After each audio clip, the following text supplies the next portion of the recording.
பிரைதலான் கர்த்தராகிய இயேசு கிறிஸ்து நாமத்தினால உங்களை மீண்டும் சந்திப்பதில் எனக்கு மிக்க மகிழ்ச்சி உண்டு.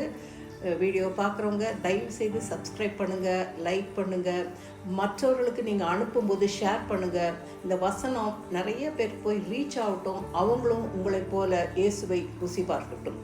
வசனத்துக்கு கடந்து செல்லலாம். மத்தேயு 9ஆம் அதிகாரம் 28வது வசனத்தின் பிற்பகுதியிலே, இதை செய்ய எனக்கு வல்லமை உண்டென்று விசுவசிக்கிறீர்களா என்று கேட்டார். இயேசு கேட்குறாரு. 2 குருடருங்க அவர் பின்னாடியே வந்து அவர் இடத்துல கேட்குறாங்க, இயேசுவே எங்களுக்கு எப்படியாவது நாங்கள் பார்வை அடையணும். அவர் கேட்ட கேள்வி என்ன தெரியுங்களா?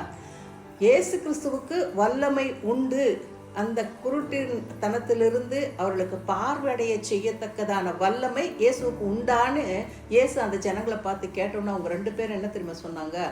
ஆம், உமக்கு வல்லமை உண்டு என்று நாங்கள் விசுவாசிக்கிறோம் என்று சொன்ன உடனே அவளுடைய கண்களை தொட்டு அவர் ஜெபம் பண்ண உடனே அவளுக்கு என்ன பண்ணுச்சா? அவர்கள் பார்வை அடைந்தனர், அவர்கள் கண்கள் திறக்கப்பட்டது என்று வேதம் சொல்லுகிறது.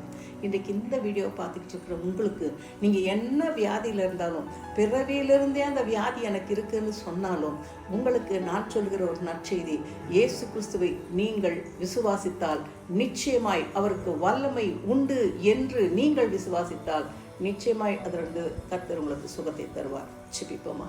எங்களை அதிகமாய் நேசிக்கிறதானே எங்கள் ஜீவனுள்ள நல்ல தகப்பனே, 2 குருடருக்கு கர்த்தாவே பார்வை வந்தது போல ராஜா, இன்றைக்கு மனக்கண்கள் கர்த்தாவே அடைக்கப்பட்டு இருக்கிற அநேகர் உண்டு ராஜா.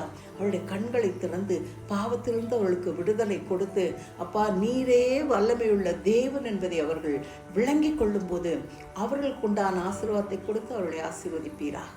இயேசுவின் ரத்தம் செய்யும் இயேசுவின் இன்பைய நாமத்தில் பிதாவே, ஆமேன், ஆமேன்.